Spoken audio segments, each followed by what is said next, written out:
September 19th, 1944. A fog-shrouded field near Aracourt, France, approximately 15 kilometers southwest of the Moselle River. Staff Sergeant James Morphew, commanding the 1st Section of 3rd Platoon, Company B, 37th Tank Battalion, peered through the periscope of his M4 Sherman tank as it rolled down the Aracourt-Rechicourt road at walking speed. The fog was so thick he could barely see 30 meters ahead.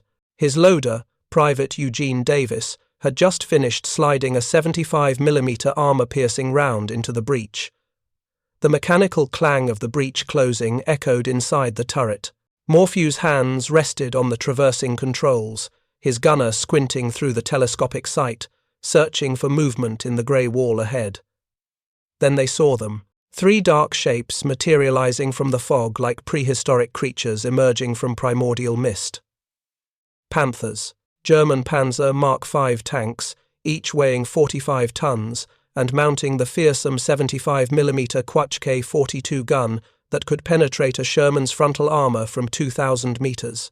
The Panthers were less than 400 meters away, their long barrels swinging slowly as their crews searched for targets. Morphew's gunner already had the lead Panther in his sights. If you're enjoying this deep dive into the story, hit the subscribe button and let us know in the comments from where in the world you are watching from today. "Fire!" Morphew shouted into the intercom. The Sherman's gun barked. 3 seconds later, before the German loader could even extract the spent casing from the Panther's breech, Davis had another round chambered. "Fire!" Another bark, another shell streaking toward the German tank. 3 seconds, another round. Fire! The Germans, expecting a measured exchange typical of tank combat, suddenly found themselves under a deluge of fire they couldn't comprehend. Morphew's Sherman fired its 4th round before the Panther. Crew managed to fire their 2nd shot, which went wide, the German gunner flinching as American shells hammered his tank's frontal armor. What happened in those opening seconds of engagement near Aracourt represented something German tank crews across France were beginning to discover with growing alarm. The Americans weren't fighting the way tank warfare was supposed to be fought. The methodical, carefully aimed exchanges between armored vehicles that characterized German doctrine were being replaced by something that felt more like an artillery barrage delivered from a mobile platform. The Sherman crews were firing so fast that German tankers barely had time to acquire targets before being forced to button up, blinded by the concussive impacts of multiple shells, striking their armor in rapid succession. The psychological effect was immediate and profound. German tank commanders, trained to believe in the superiority of their vehicles and the carefully calibrated precision of their gunnery, found themselves overwhelmed by American crews who seemed less concerned with surgical accuracy than with saturating their opponents with fire. The Panthers at Aracourt that morning withdrew not because they had been destroyed, but because their commanders couldn't maintain composure under the intensity of fire coming from what they had been told were inferior American tanks. Within 3 hours, 43 German tanks, most of them factory-new Panthers, would be burning across the fields near Aracourt. American losses: 5 M4 Sherman tanks destroyed. Something fundamental had shifted in the nature of armored warfare, and German crews were only beginning to understand what it meant. To understand what shocked German tank crews in the autumn of 1944, one must first understand what they expected. German armored doctrine, refined through campaigns in Poland, France, and Russia, emphasized the technical superiority of their tanks and the precision of their crews. The Panther tank, introduced at the Battle of Kursk in July 1943, embodied this philosophy. With its sloped frontal armor effectively measuring 140 mm thick, its high-velocity 75mm gun that could penetrate 185 mm of armor at 100 meters, and its carefully designed optics, the Panther represented what German engineers believed was the apex of tank design. German tank crews trained extensively on gunnery precision. The loader's task was to extract the spent shell casing using a mechanical ejection system, select the appropriate round from the ammunition storage racks positioned around the turret, and load it into the breech while the gunner maintained his sight picture. This process, when executed by an experienced crew, could be accomplished in approximately 6 seconds. German doctrine emphasized the importance of the first shot. Hit the enemy before he hits you. The Panther's superior range meant German crews expected to engage American tanks at distances where return fire would be ineffective. The psychological foundation of German tank warfare rested on technological confidence. German tankers had faced Soviet 34s, British Cromwells, and American Shermans.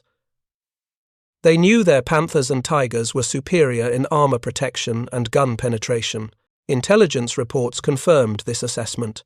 The American M4 Sherman, with its 75mm M3 gun, could not penetrate a Panther's frontal armor except at point-blank range.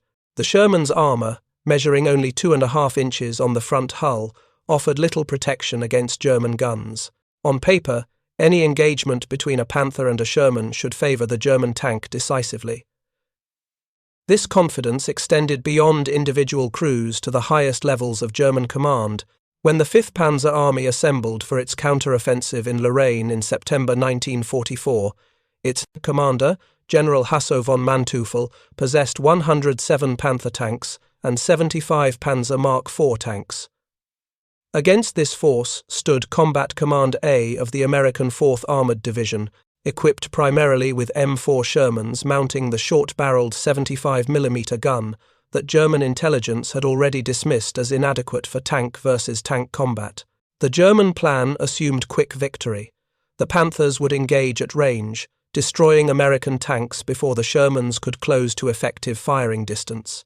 German crews, even the hastily trained replacements filling out the reconstituted Panzer brigades, believed they possessed decisive advantages.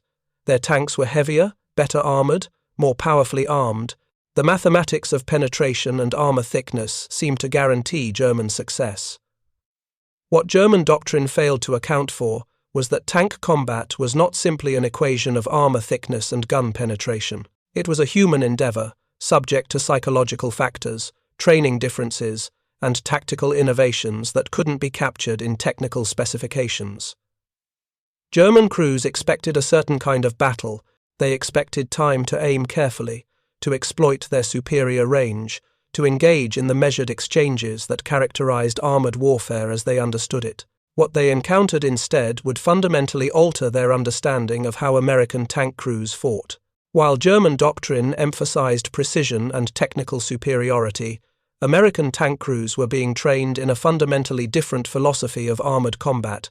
At training facilities across the United States, from Fort Knox, Kentucky, to Fort Benning, Georgia, Sherman crews drilled endlessly on one specific task: rapid-fire procedures. The goal was not surgical precision with each individual shot, but rather overwhelming firepower delivered as quickly as possible. The Sherman's design reflected this philosophy. Unlike German tanks, where loaders had to manually extract spent casings using a hand crank or mechanical ejector, the Sherman featured an automatic breech mechanism. The moment the gun fired, the breech opened automatically, and the spent casing was ejected downward into a spring-loaded catch bag. The loader simply had to grab another round from the ready rack mounted just behind the gunner's seat, slide it into the breech, and the mechanism would close automatically. The entire process, with a well-trained loader working from the ready rack, took approximately 3 seconds. American training emphasized muscle memory and speed. Loaders practiced the motion thousands of times. Grab the shell with both hands, pivot at the waist, slide it into the breech, pivot back to the ready rack. The shells, while heavy at approximately 15 pounds each, were designed with the loader in mind. The Sherman's turret, while more cramped than German designs, positioned the ready ammunition where it could be accessed with minimal movement. Good Sherman crews could maintain a sustained rate of fire of 15 to 20 rounds per minute from the ready racks, with each loader developing their own rhythm, their own technique for maintaining that blistering pace. But rapid fire was only part of the equation. American crews also trained extensively with the Sherman's gyroscopic stabilizer, a technological innovation that German tanks lacked entirely. The stabilizer kept the gun aligned on target, while the tank moved over rough terrain.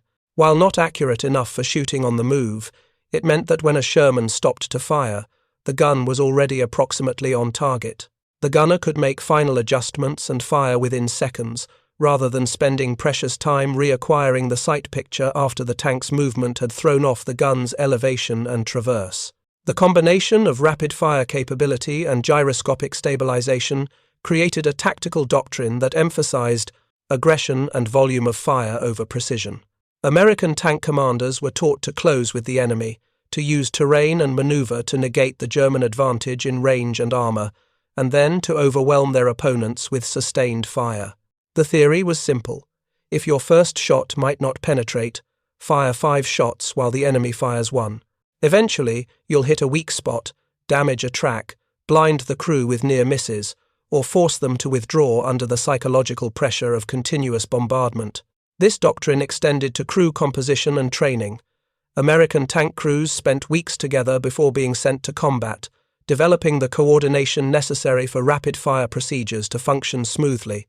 The commander learned to identify targets quickly and communicate them precisely to the gunner.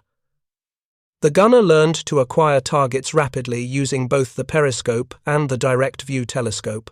The loader learned to anticipate the next shot, to have the round ready before the gunner called for it, to maintain the rhythm even as empty shell casings accumulated in the turret basket and the air filled with cordite smoke. By the time American Sherman crews reached France in the summer of 1944, they had internalized these procedures to the point of automaticity.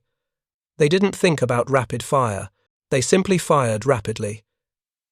Inside a Sherman tank during combat, the choreography of rapid fire required precise coordination among 3 men in the turret. The tank commander, positioned in the rear right of the turret with his head and shoulders in the cupola, served as the orchestra conductor. He identified targets using his periscope or, when unbuttoned, by direct observation. His orders were transmitted through the intercom system to the gunner and loader below. The gunner sat directly in front of the commander, his eye pressed to either the periscope sight or, in later model Shermans, the direct-view telescope. His right hand controlled the turret traverse, his left hand the gun elevation. The hydraulic turret traverse system allowed the Sherman to rotate its turret 360 degrees in 15 seconds, approximately 24 degrees per second. This was significantly faster than the Panther's manual traverse system, which required approximately 30 seconds for a full rotation, and dramatically faster than the Tiger I's traverse, which took a full 60 seconds.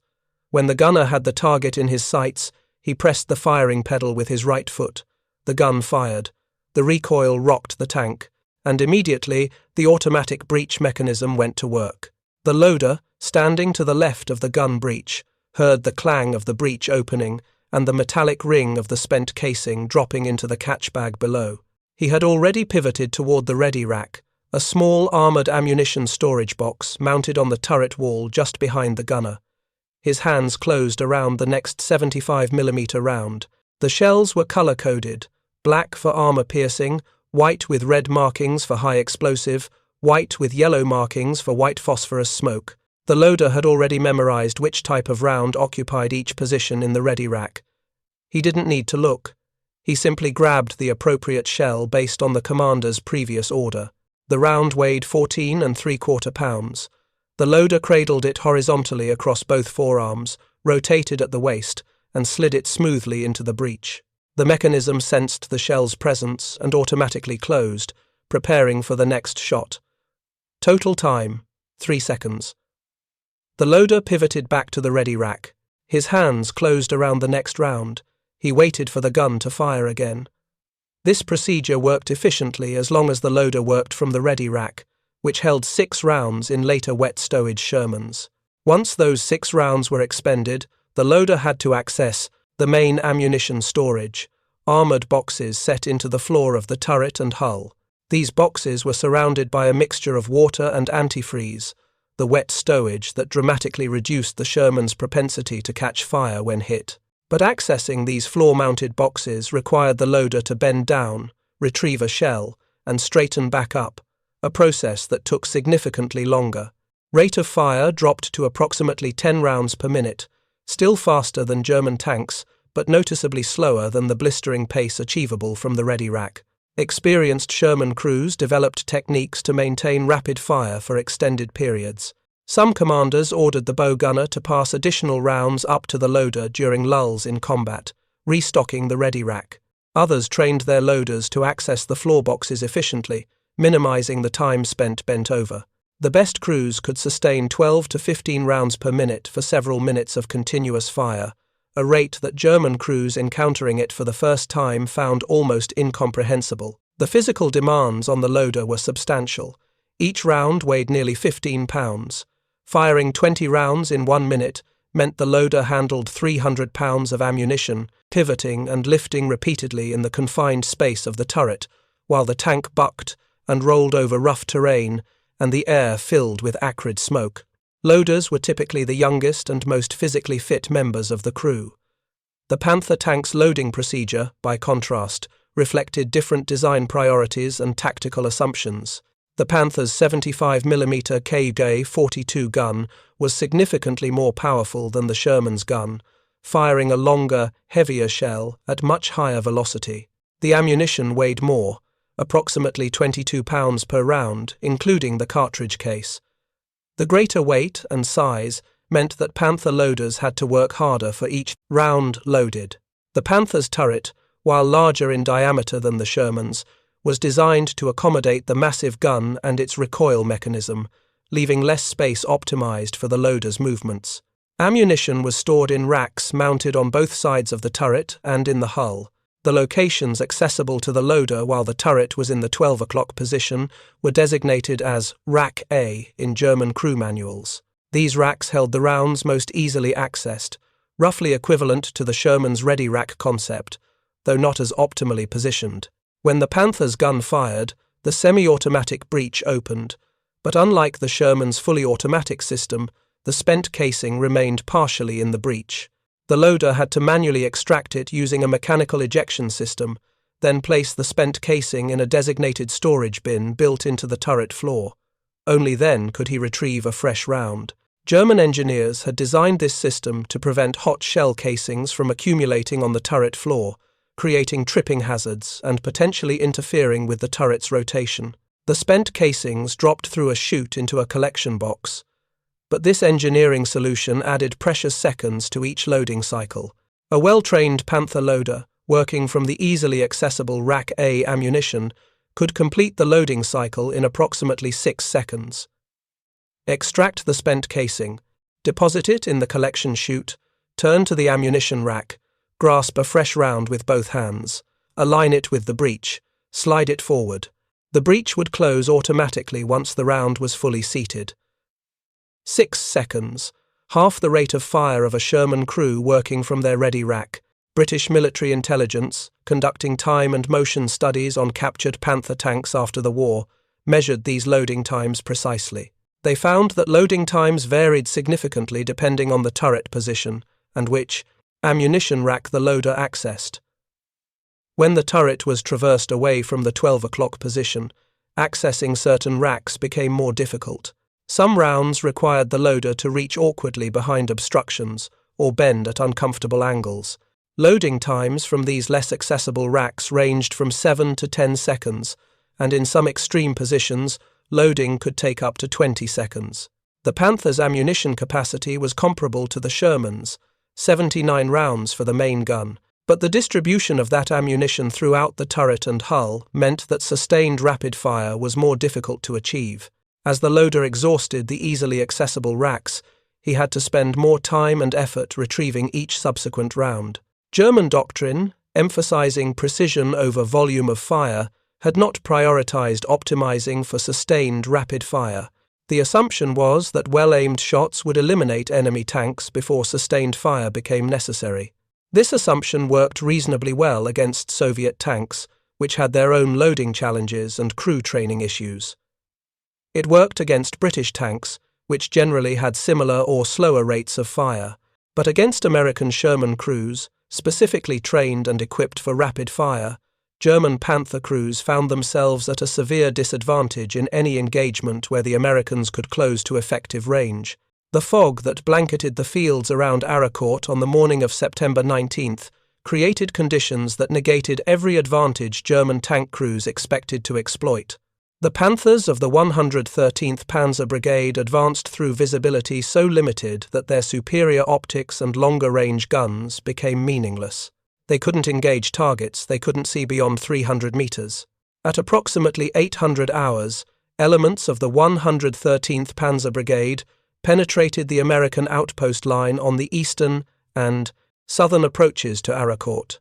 The German tanks advanced in company-sized formations, approximately 12 to 14 tanks per group, following the roads and trails because cross-country navigation in the fog was nearly impossible. Their commanders expected to encounter scattered American positions that could be overrun quickly, pushing through to capture the town and eliminate the American bridgehead. Instead, they encountered something they hadn't anticipated. American tank destroyers and Sherman tanks positioned in hull-down defensive positions, invisible in the fog until the Germans closed to within 400 meters. Then the Americans opened fire, not with careful, aimed shots spaced seconds apart, but with sustained volleys that seemed to never stop. German tank commanders, attempting to identify the sources of fire through their periscopes, found themselves hammered by multiple impacts in rapid succession. The concussive force of 75mm shells striking armor, even when they didn't penetrate, was enough to rattle crews and fog vision blocks. Lieutenant Merwin Marston's 3rd Platoon, B Company, 37th Tank Battalion, exemplified the American approach. When his 2 sections spotted German tanks approaching through the fog near Aracourt, Marston ordered his Shermans to advance firing, not cautiously, not carefully picking targets, but with what Captain Jimmy Leach, the company commander, described as all guns blazing. The psychological impact on the German crews was immediate. If you find this story engaging, please take a moment to subscribe and enable notifications. It helps us continue producing in-depth content like this. Panther commanders, expecting to dictate the terms of engagement with their superior weapons, instead found themselves under continuous fire from multiple directions. The fog that had protected their advance now prevented them from identifying how many American tanks they faced. Each German tank seemed to be receiving fire from 3 or 4 different positions simultaneously. The reality was often simpler. 2 or 3 Shermans, each firing 5 times faster than the Germans could respond, created the impression of overwhelming numbers.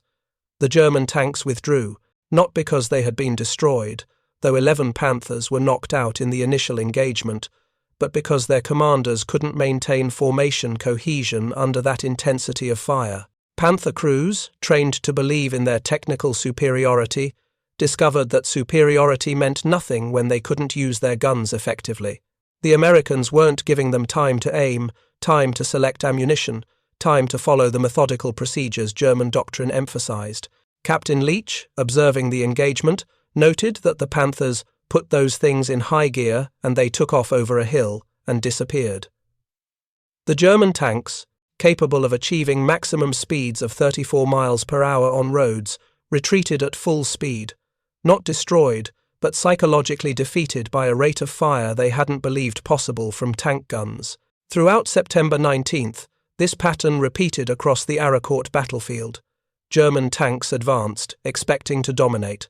American Shermans, positioned in carefully selected defensive positions, opened fire at ranges where both tanks could penetrate each other's armor. Then, the Americans simply outshot the Germans. 5 American rounds for every German round. 10 American rounds. 15.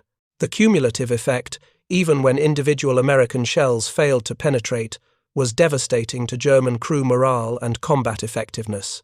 By the evening of September 19th, Combat Command A conducted its assessment of the day's fighting. The numbers told a story that seemed almost impossible. 43 German tanks destroyed, most of them factory-new Panthers that had arrived from German manufacturing facilities only weeks earlier. American losses: 6 men killed, 13 wounded. 3 M18 Hellcat tank destroyers knocked out. 5 M4 Sherman tanks destroyed. The kill ratio was nearly 9-1 in favor of the Americans. General George Patton arrived at Aracourt that evening from 3rd Army Headquarters at Etain. He met with Major General John Wood, commander of the 4th Armored Division, and Colonel Bruce Clark, who commanded Combat Command A. The consensus was that the German counteroffensive had been blunted, possibly even broken.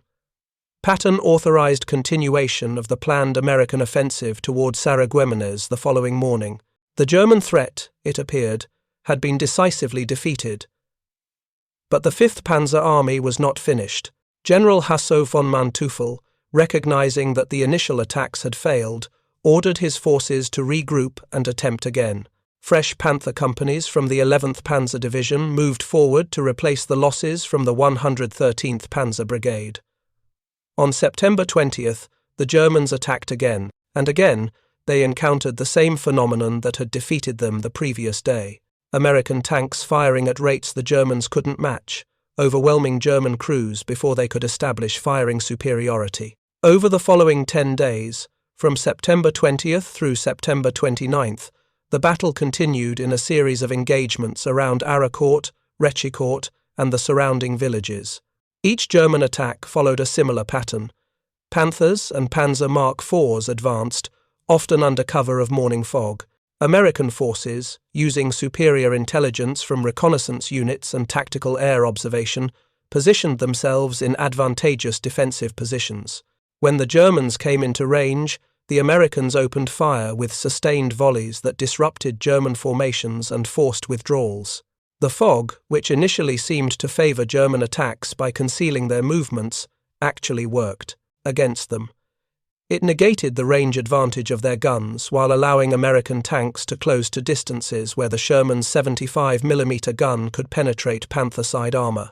More importantly, once the fog lifted, usually by mid-morning, American P-47 Thunderbolt fighter bombers from the 19th Tactical Air Command arrived overhead. The coordination between American ground forces and tactical air support was something German forces had no effective counter for. Panthers caught in the open under clear skies were systematically destroyed by air attacks. German tank crews began reporting to their commanders that continuing the attacks was futile. The Panthers were superior tanks in theory, but in practice, they couldn't maintain combat effectiveness against American tactics. The combination of rapid American fire, superior American crew training, better American intelligence and reconnaissance, and overwhelming American air support created conditions where German technical superiority in tank design meant nothing. By September 25th, German attacks had become increasingly disjointed and desperate. Panther companies that should have advanced in coordinated formations instead attacked piecemeal, their crews demoralized and their commanders uncertain. The final major German effort came on September 29th when Panthers attacked Hill 318 near Aracourt. American Shermans from the 8th Tank Battalion defended the position. When fog lifted that afternoon, American fighter bombers caught the German tanks in the open. 23 Panthers were destroyed in a single engagement. The German crews who survived abandoned their remaining tanks and withdrew on foot. The 5th Panzer Army's counteroffensive was finished. The Battle of Arracourt ended on September 29, 1944. The final accounting revealed losses that shocked German high command. Approximately 200 German tanks and assault guns destroyed over 11 days of fighting. American losses, fewer than 50 tanks knocked out, many of which were recovered and repaired. The disparity wasn't just numerical, it represented a fundamental failure of German tactical assumptions. German tank crews who survived Aracourt carried knowledge that would spread throughout the remaining panzer divisions in the West. The Americans fought differently than expected. Their tanks, while inferior on paper, were employed with tactical sophistication that negated German advantages. More importantly, American crews fired their guns at rates German crews couldn't match. The sustained fire that German tankers encountered at Aracourt became the subject of urgent reports sent up through German command channels. How were the Americans achieving these fire rates? Were they using some new type of automatic loading mechanism? Had American factories developed a new model of Sherman with capabilities German intelligence hadn't identified? The answers, when they arrived through interrogation of captured American tankers and examination of knocked-out Sherman tanks, were almost more disturbing than the questions. There was no secret weapon, no new technology. American crews were simply better trained, their tanks better designed for crew ergonomics, and their doctrine better adapted to the realities of close-range tank combat. The Sherman's automatic breach mechanism, a feature German engineers had dismissed as unnecessary complexity, proved decisive. The American emphasis on rapid-fire training, which seemed crude compared to German precision gunnery doctrine, proved more effective in actual combat conditions. German after-action reports from Aracourt reveal a psychological shift occurring among tank crews. Confidence in German technical superiority began eroding. Panthers were still formidable weapons when properly employed, but proper employment required conditions that increasingly didn't exist on the ground. Battlefields of late 1944.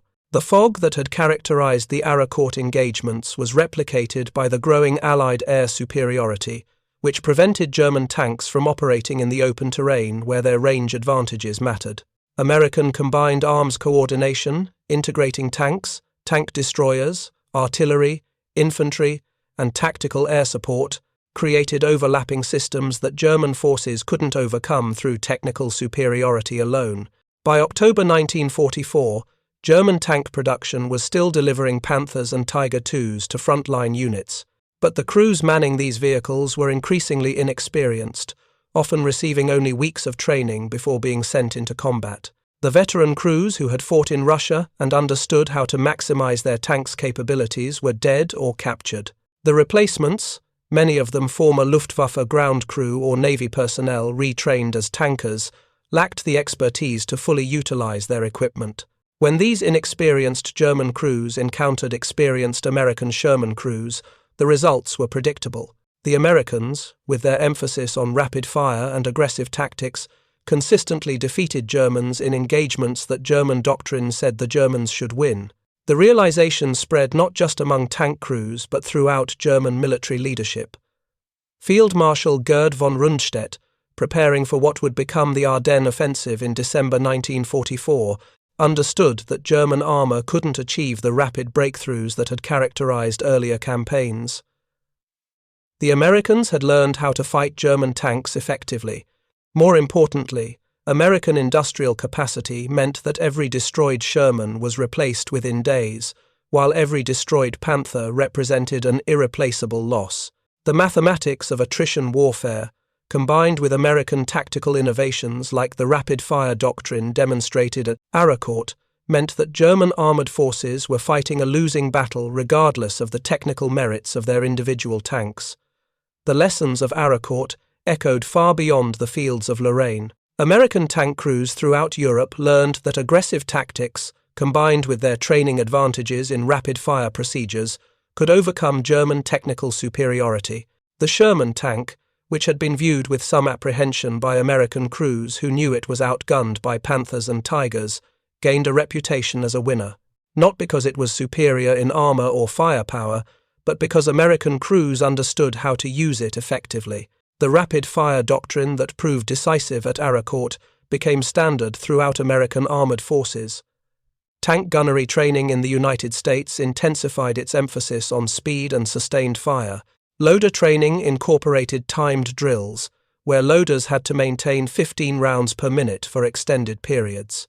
The automatic breach mechanism, initially controversial among some American ordnance officers who worried about its complexity, was retained and improved in post-war tank designs. The principle that volume of fire could compensate for individual shell effectiveness influenced American tank design for decades. German forces, meanwhile, never fully adapted to counter American rapid-fire tactics.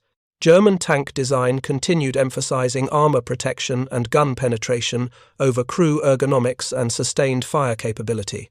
The Tiger II, introduced in 1944, mounted the formidable 88mm KBUK-43 gun and boasted nearly impenetrable frontal armor, but its loader still had to manually handle heavy ammunition in a cramped turret, and its rate of fire remained approximately 6 to 8 rounds per minute. When Tiger II tanks encountered American forces, they won individual engagements where they could exploit their range and armor. But in close-range encounters, American Shermans still achieved victory through superior rate of fire and better crew coordination. The Battle of Arracourt has been studied at military staff colleges for decades as an example of how tactics, training, and crew quality can overcome material disadvantages. The 4th Armoured Division's Combat Command A, equipped with tanks German intelligence had assessed as inferior, decisively defeated German armoured forces, equipped with what were arguably the finest tanks of World War II. The victory wasn't achieved through heroic charges or desperate last stands. It was achieved through systematic application of doctrine that maximized American advantages while negating German strengths. Staff Sergeant James Morphew, whose platoon fired the opening shots on September 19th, survived the war and returned to the United States. He rarely spoke about Aracourt, but when pressed by military historians in later years, he emphasized the training. The endless repetitions at Fort Knox, the drills where loaders had to maintain their rhythm even while instructors shouted and created distractions. The emphasis on speed that had seemed almost obsessive during training, but proved life-saving in combat. German tank crews, he noted, seemed surprised by how fast American crews fired. They expected something different, something slower, something that matched their own doctrine and training. That surprise, that moment when German tank commanders at Aracourt realized the Americans weren't fighting according to the expected rules, represented more than tactical innovation. It represented a fundamental difference in how two nations approached the problem of armored warfare. Germany built magnificent machines and trained crews to use them with precision. America built adequate machines and trained crews to use them with overwhelming aggression. In the fog-shrouded fields near Aracourt, aggression proved more valuable than precision. The 75mm shells that Morphew's loader fed into his Sherman's breech every 3 seconds, shot after shot, engagement after engagement, represented industrial capacity married to tactical doctrine. Each shell was manufactured in American factories, producing ammunition at rates German industry couldn't match. Each was fired by crews trained longer and more thoroughly than their German counterparts. Each was delivered as part of a systematic approach to warfare that emphasized coordination, sustained fire, and exploitation of enemy weaknesses, rather than reliance on superior equipment. When Captain Jimmy Leach ordered his company to advance all guns blazing that September morning, he wasn't inventing a new tactic. He was executing doctrine that American armored forces had developed specifically to counter German technical advantages. The Panthers that withdrew from that engagement, their crews shaken by fire they hadn't anticipated, carried back to their units a message that would spread throughout German armored forces. The Americans had learned to fight, and they had learned to win. The ocean of fire that German tank crews encountered at Aracourt and in subsequent engagements across France and Germany wasn't metaphorical. It was literal, a continuous stream of 75mm shells delivered at rates German doctrine said were impossible from tank guns. The Sherman crews who delivered that fire weren't performing superhuman feats. They were simply executing their training, using their equipment as it was designed to be used, and proving that in warfare, how you fight often matters more than what you fight with. Thank you for watching. For more detailed historical breakdowns, check out the other videos on your screen now, and don't forget to subscribe.